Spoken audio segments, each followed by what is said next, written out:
एक तो चमत्कारों से मैं बड़ा परेशान रहता हूँ, मुझे Okay. बड़ी दुविधा होती है कि ऐसा कैसे है कि कुछ लोगों के पास वो क्षमताएं हैं जो हमारे पास नहीं है। हमें भगवान ने क्यों नंबर 2 पे रखा ये मुझे बड़ी दुविधा रहती है।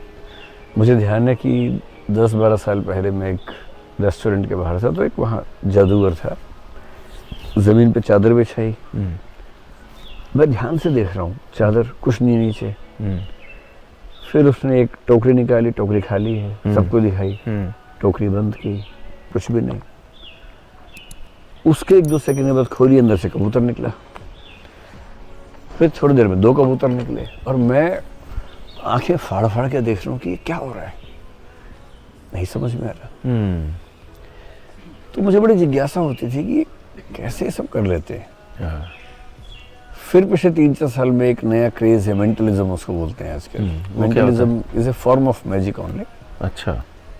जैसे आप देखेंगे कुछ लोग आपका पासवर्ड बता देंगे, आपके फ़ोन का पासवर्ड क्या है, आपका चेहरा देख के बात करके बता देंगे, और आप क्या सोच रहे हैं, कौन सा गाना आप गाने वाले हैं वो बता देंगे। ऐसे बहुत लोग हैं, भारत में भी हैं, दुनिया में बहुत लोग हैं ऐसे। तो एक ऐसा इंसिडेंट हुआ कि मैंने एक ब्रिटिश मेंटलिस्ट के कुछ वीडियो देखे 1-2। अच्छा। और मैं दंग रह गया कि यार कैसे इतना जान सकते हैं।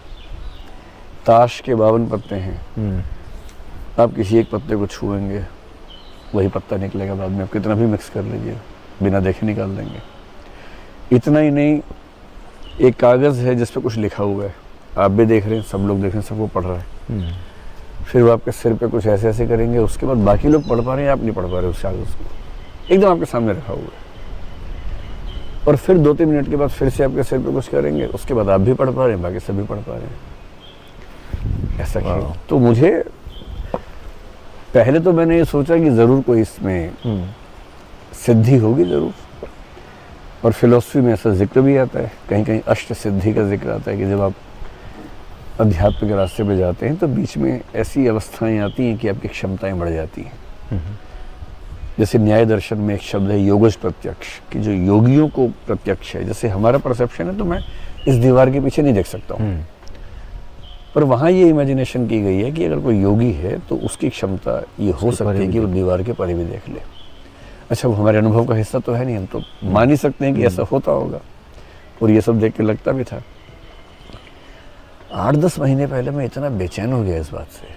फीफा, ये जो वर्ल्ड कप हुआ फुटबॉल का, मैं सो नहीं पाया उसके बाद 1-2 रात। हुआ ये, उस फाइनल मैच में फ्रांस खेल रहा था और ये अर्जेंटीना खेल रहा था।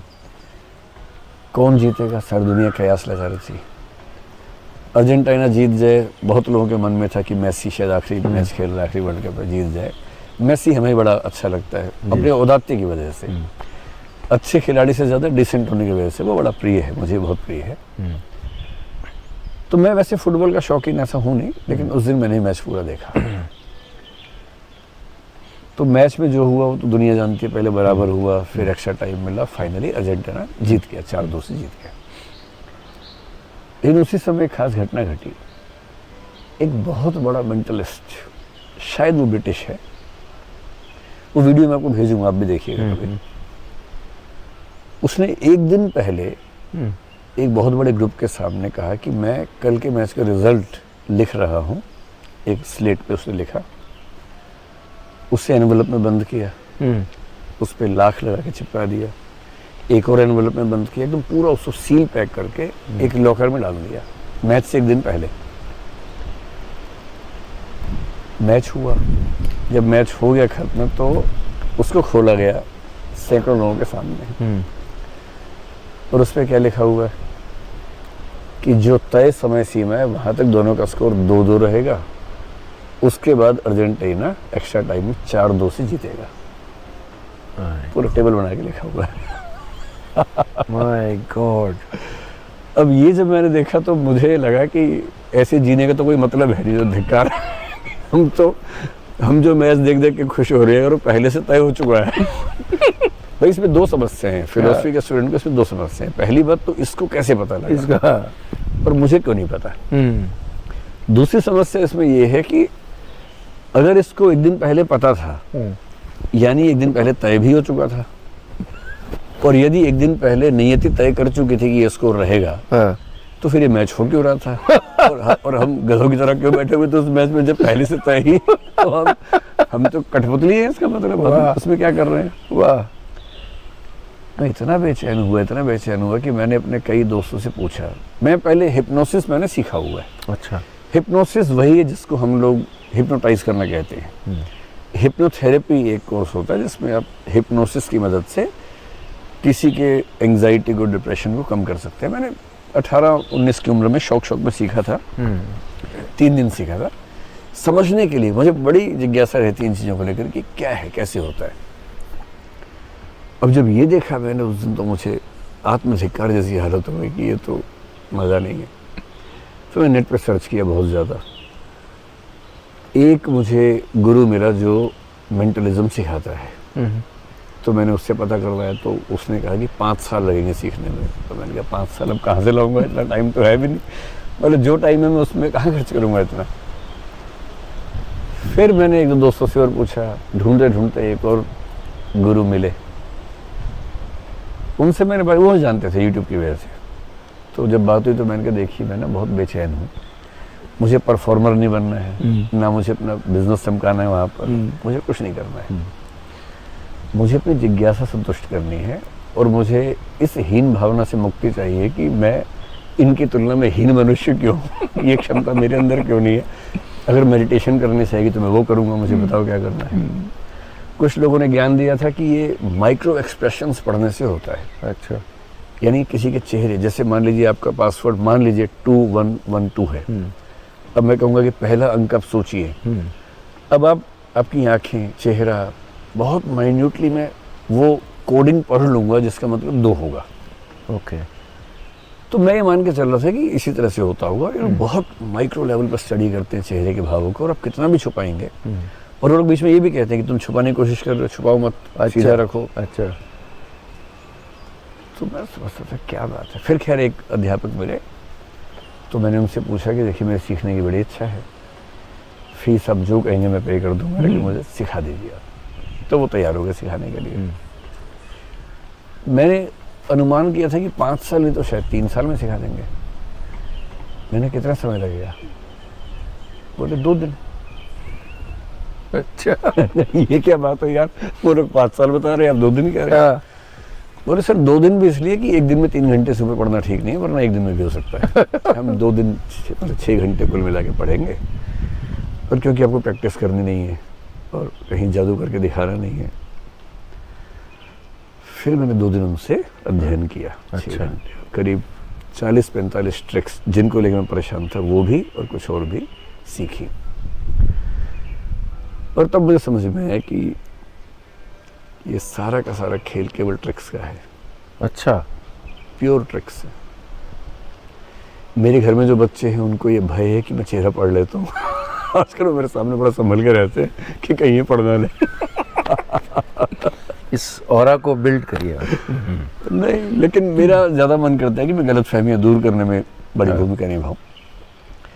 और मेंटलिज्म की दुनिया में 2 तरह के लोग हैं। एक वो जो बड़े ईमानदार लोग हैं, जो कहते हैं, करते हैं कि हम ट्रिक कर रहे हैं, कोई शक्ति नहीं है हमारे पास, हम केवल ट्रिक कर रहे हैं। ट्रिक इतनी सफाई से करेंगे पहचान नहीं पाएंगे।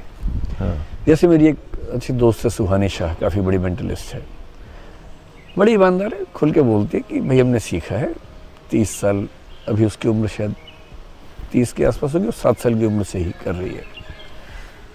तो कहती है कि मैंने इतने साल अभ्यास किया है, ट्रिक्स मैंने सीखी हैं, अच्छे से अपनाई हैं, आप पकड़ नहीं पाएंगे, यही खेल है, परफॉर्मेंस है।